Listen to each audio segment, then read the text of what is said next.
Ladies and gentlemen, esteemed guests, distinguished representatives, it's truly a pleasure to stand before such distinguished individuals who have traveled to be here today.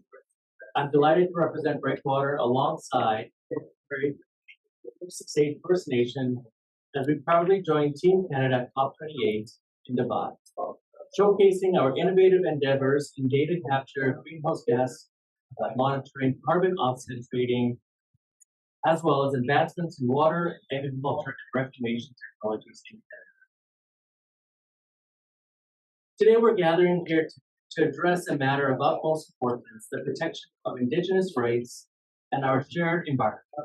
Today, I stand before you as an industry partner with a representative band member of the 468 First Nation, Lord, a community member deeply rooted in the treaty rights bearing Indigenous heritage of Port McMurray, Alberta. To date, Breakwater has been dedicated to developing a creative and innovative solutions ranging from mining treatment to the reclamation of aquatic and terrestrial landscapes, and from reducing the carbon footprint to implement proven green and low carbon solutions. Building a sustainable future is important. It should be our core mission, aiming to support prosperity and stability for both the industry and Indigenous communities.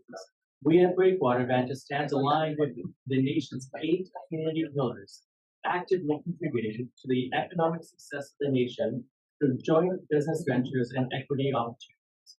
Underpinned by strong strategic partnerships, and as proud business entity of the Port McMurray First Nation, we are committed to being a solutions-focused business, aiding the industry in achieving environmental and sustainability goals. Port McMurray First Nations identifies their culture and their very existence are intricately tied to the extensive waterways of the region, particularly the Athabasca River watershed and the Gregory Lake. This connection has been vital for the generations, allowing Port McMurray 468 First Nation to exercise their rights, maintaining their way of life. However, our communal harmony in the Athabasca region faces a grave threat from industrial wastewater and specifically the increasing risk associated with tailing ponds. These tailing ponds housing an estimated 1.7 trillion liters of process-effective water and industrial wastewater, covering a vast expansion of 225 kilometers squared. It should be a cause for profound concern. The potential seepage from these industrial wastewater ponds poses a direct threat to wildlife, human health, traditional fish, and drinking water in the Athabasca region. The reclamation of tailing ponds and addressing seepage issues to the environment are complex tasks, creating a pressing concern for environmental impacts, human health, treaty rights, and the preservation of our culture. Recent environmental incidents in the Athabasca region have laid bare this concerning truth. Certain oil sand operators prioritize trust and transparency for the profits. Today, we seek to address these rising concerns and emphasize the imperative need for industry and Indigenous reconciliation to solve a communal problem. It is our fervent request that regulations and policies in remediation, environmental protection, and restoration must be firmly grounded in the protection and the continuation of inherent Aboriginal and treaty rights. In 2021, Canada took a significant step forward with the enactment of the United Nations Declaration on the Rights of Indigenous Peoples. This legislation provides a crucial roadmap for the Government of Canada and Indigenous peoples to collaborate in implementing the UN Declaration, fostering lasting reconciliation and healing and cooperative relations. We call for most inclusive incorporation of Aboriginal and treaty rights, mutual cooperation, and active regulatory frameworks that goes beyond the default guidelines utilized by the Alberta regulatory government. It is time to evaluate the protection level comprehensively and develop and apply Indigenous standards where necessary. Traditional foods, land use, and cultural practices must be safeguarded against decisions made without Indigenous defined requirements. Our panel discussion today revolves around Indigenous rights, cooperation with industry and government and technologies, highlighting our commitment to Indigenous collaboration, joint ventures, and technological solutions. Our journey is grounded in purpose, serving the communities we work in, and bringing value to all stakeholders, especially our esteemed Indigenous partners, Murray 468 First Nation. Our partnership with the Indigenous communities goes beyond socioeconomic benefits. It's fundamental to step towards reconciliation and true partnership development, Indigenous training that meaningfully benefit the community. In the course of our operations, Breakwater Vantage is focused on developing creative and innovative solutions that we would like to share today in our panel discussion, from oil sands tailings treatment to the reclamation of aquatic and terrestrial landscapes. We stand united in our commitment to protecting Indigenous rights, preserving our environment, working with the industry, and fostering a future where reconciliation, healing, and cooperation prevail. It is not just our duty, but a collective responsibility to ensure the well-being of our communities, the land we call home, and the generations that will follow.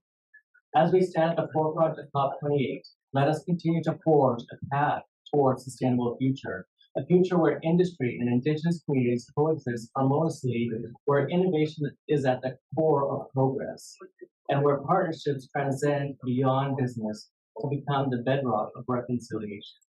Thank you, and let us together shape a future that is not only sustainable but prosperous for all. The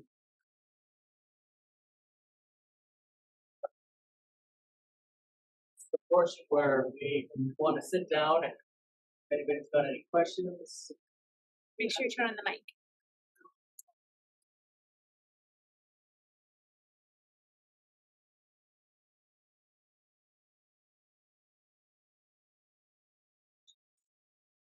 How long have you guys been doing this stuff? That's a really good question. Should I ask for the mic? Yes. Sorry.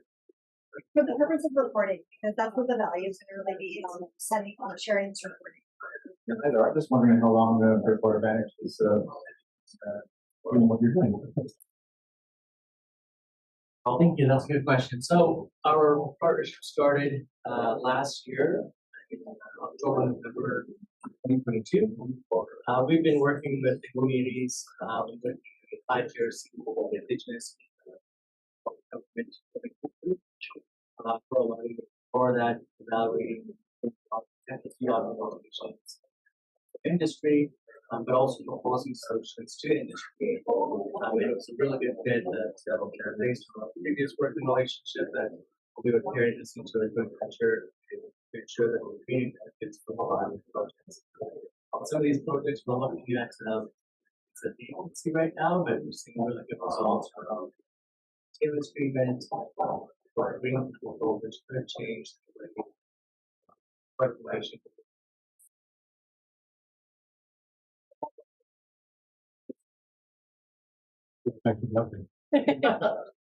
Follow-up question. So, how does your engagement with the nations work? How does it start? Do they reach out to you? Do you reach out to them? I'm going to pass this question on to Eduardo. Thank you. Initially, we would need people support if we started an industrial, I don't want to say problem, but we need assistance or something to do with the industry. We reach out to the expert. Or in particular, we found that it was just such a good fit that Breakwater Vantage operates much like we would hope other companies would operate, and so it's just a natural fit. And just like any relationship, it just keeps progressing. I really think this time there is no end in sight. That's kind of how we ended up where we are. I'll add on to that. When we started this journey, very close to state First Nation wide solutions focus community, where not only did they want to hold the community back, industry accountable, ensuring that they're doing the right thing, but also bringing solutions to the table and outcomes. So that's where our business we operated as a solutions focus. It's a lot of tech that's really out there. Some of the stuff that we like do ourselves and be back to each other. And then go through the difference on the testing. It's a bit of a blend and it was not the right needs approach. That's it. This will over.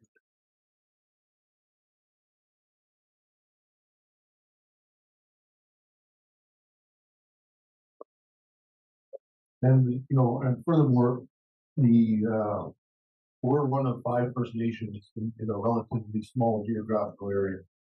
And, we, Breakwater First Nation, to my chief and council, you know, we have a great deal of pride in that our industry government relations corporation kind of manages these sort of files. It's made up of 75% managers, which the other First Nations in the area can't say. So this is something that's near and dear to our heart, and you know, therefore it's nice to have partners work with them at the same kind of thought. Absolutely, absolutely. Can I ask you to describe some of the pitfalls or the issues, problems that you've seen in the past that this relationship really helps avoid?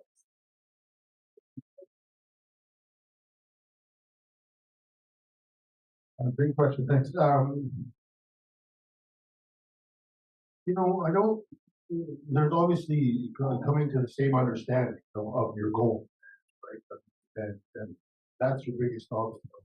Once you align yourselves and you're going in the same direction, you know, all the other little pitfalls and what have you, they become inconsequential. So it's you know, I think just taking advantage. I don't know whether I luck or what, but if you found a partner that has the same ideological thinking that we do when it comes to providing solutions. So, you know, there hasn't been any real big insurmountable problems. It's just, you know, you have the little logistics that, you know, involve themselves with the agreement to work together. I hope that answers your question.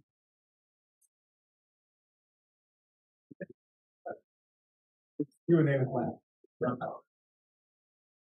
So again, Laura, maybe I'll ask you. So for other First Nations in your region, what advice maybe might you have to them if they're not in similar sort of working relationship with a trusted sort of third party? What would you say to them? But what I would say to them, you know, as a band member and an elder in training, you know, I think you need to involve your own people. Who's going to be more passionate? Who's going to be, you know, make sure that you know the gates are closed. If they're, you know, we're taking care of business, than somebody that's from your own community. You know, I think there's a couple of you know, First Nations that you know completely rely on consultants, and quite frankly, you know, most consultants are not solution based because if they find a solution, they got no more to pay, right? So, but I think, you know, if you really truly want to, you know, resolve and come up with solutions, it needs to start right at home, right in your own backyard with your own people at the forefront. Just want to add on to that, it's the challenges in the industry is it's hard for a lot of these companies to spend a lot of time on the solution taking years to say, hey, listen, there's not an alternative solution. So it's great to have a backing like what Breakwater First Nation to say, hey, listen, this is our land and regard the way that it was borrowed to be able to ensure that we think this will continue to practice the treating rate. So it's an honor to be working with them, but it's also it's an honor to work with the industry too to be able to solve this problem together. If this problem is not going to get solved in the next 1 or 3 years, this is a 40 years, 100 years operations in that area. So it's going to take some teamwork and collaboration and coming to the table with open mind and open heart, willing to proceed.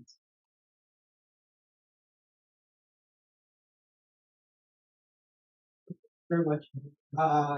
just walked by and I saw your presentation and I was really very interested in it. I come from Africa, Nigeria precisely, and looking at what you presented, and I see that it's actually talking about clean water resources and all that. And the region I come from, the Niger Delta region, we have the issues of oil exploration and extraction that has totally destroyed the water sources down the groundwater. And in such times, how do we actually get resources or get innovations like this or partner with groups like this to actually provide ways of water being harnessed and cleaned up for consumption? Because sometimes it's quite expensive for these community persons to actually get access to clean drinking water. Some travel distance and some buy canned water which we cannot really perceive they are good for consumption. So how can this kind of development really sit down to the grassroots, especially nations across Africa that are experiencing water pollution issues as a result of extracting out? Thank you.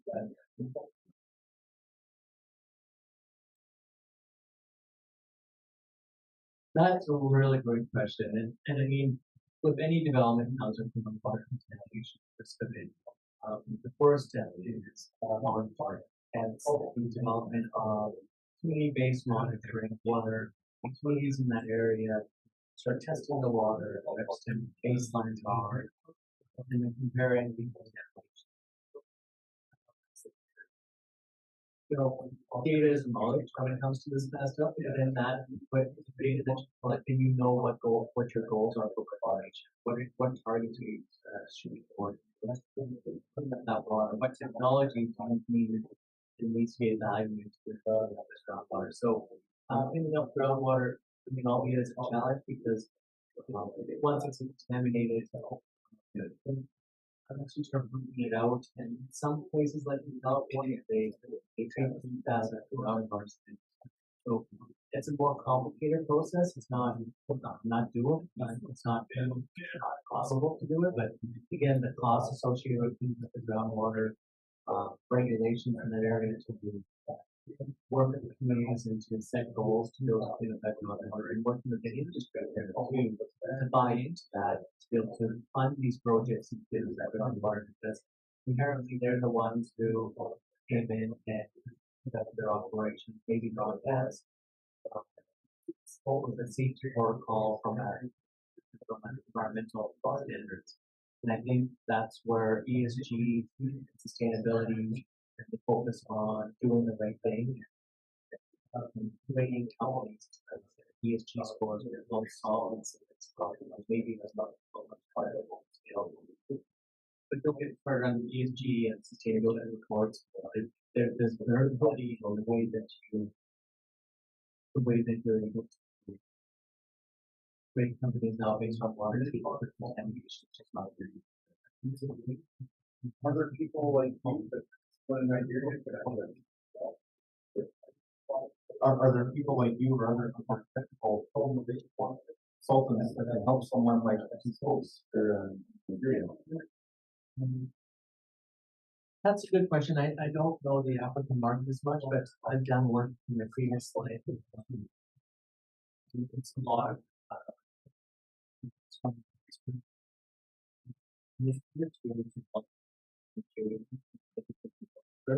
I think partnering up with the right company. So not only do they come in and support with your information, but also train the community members to do the support and develop technical experts and develop local industries to support. And so that's the important part. It's the same thing with indigenous communities. The partnerships with indigenous communities should just be we want to work with you and so we can work. It's how do we benefit the communities? So some of our agreements were even from a financial perspective a little bit higher than because some other partnership agreements, but we believe in a much larger cause of the cause benefit to the community locally. With the challenges and taking this work. It's better to make a little bit less profit and build these steady growth.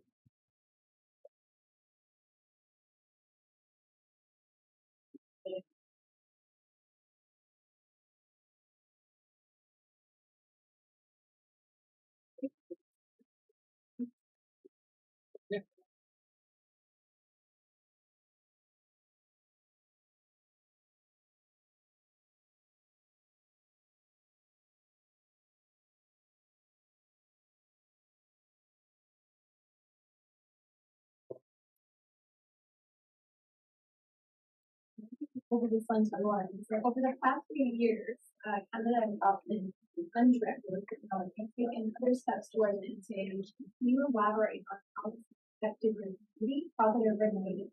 And speak a bit about reconciliation and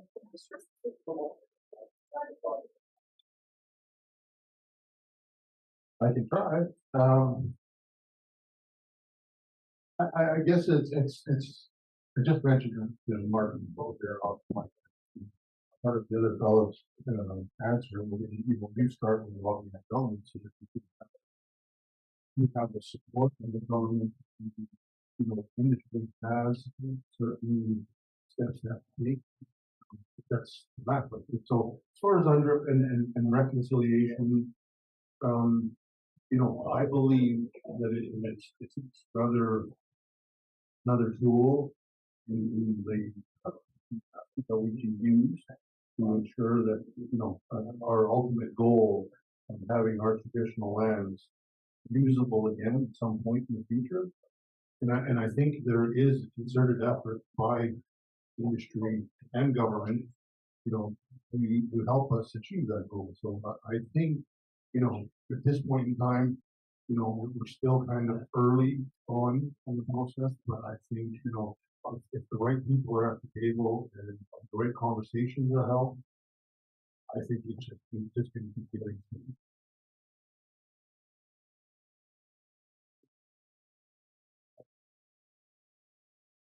First, what inspired you to move in engineering and in this script?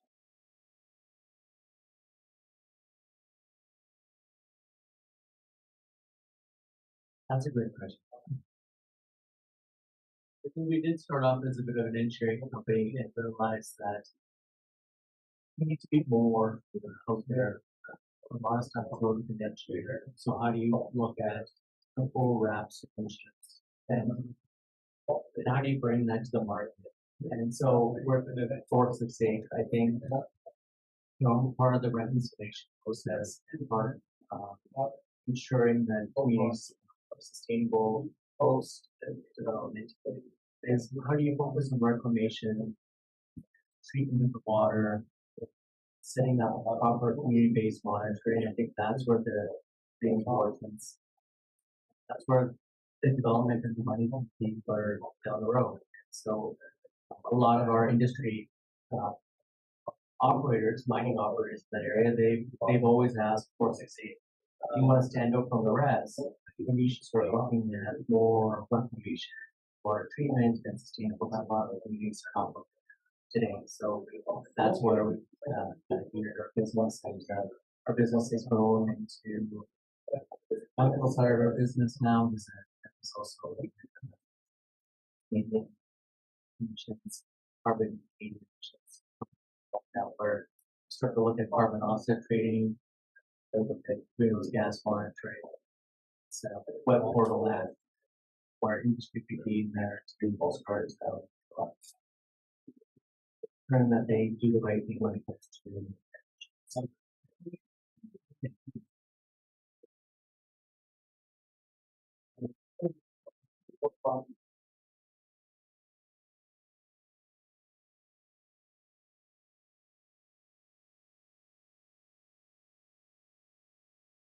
Takes resilience and strength is the difference.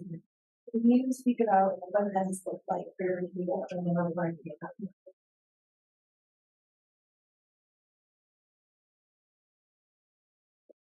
Well, I was just thinking, in the last question, UNDRIP and reconciliation. The fact that I'm here in Dubai actually talking about this is a testament to our father's son. Now, I was born and raised in Canada. I've never lived outside of Virginia Beach. So I know what it was like when I was a kid. And, my reserve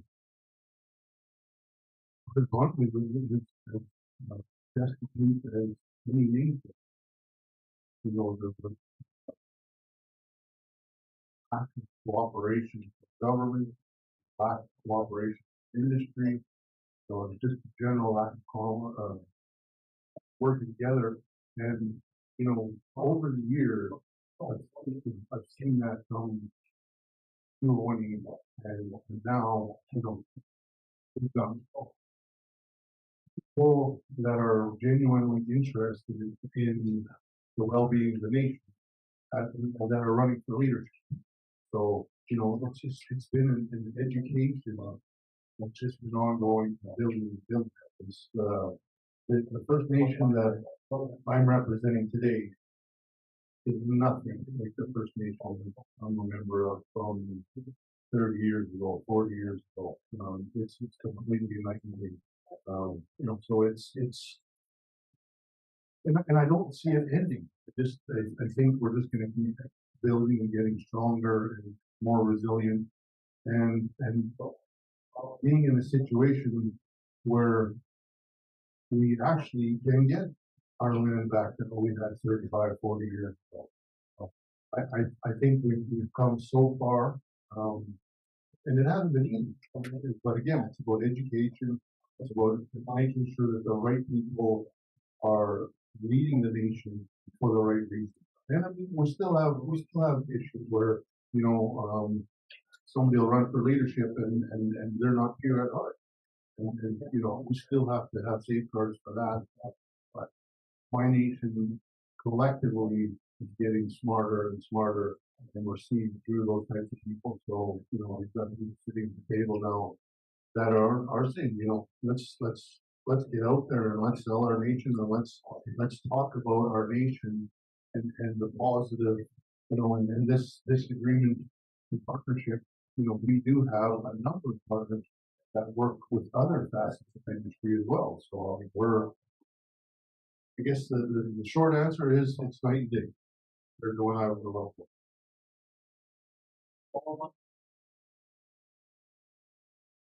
Kind of pulling on the same thread a little bit, and it's okay if you don't want to go down this path. But I wanted to maybe ask you, Warren, your impressions of what's happening with the AIOC and loan guarantees for First Nations and impact both may have on community development. Unfortunately, Glenn, I can't answer you. I don't have the specifics. I don't even have a high level.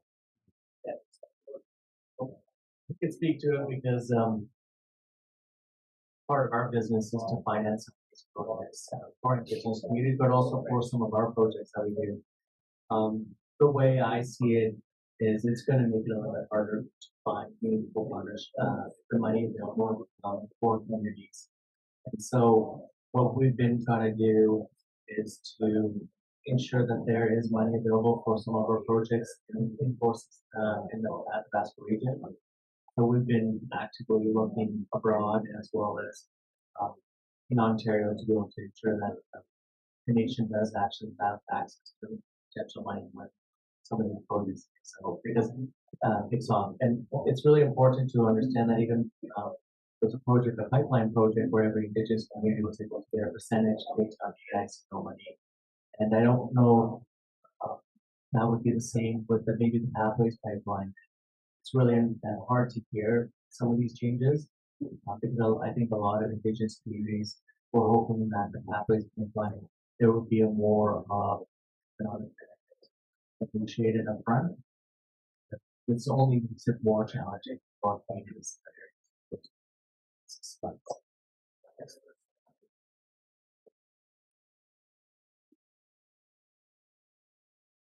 So thank you for having us. We really appreciate all the great questions and having us in Dubai. And we appreciate everybody that's asked really good questions. And, yeah, thank you. And anything else? Let us know.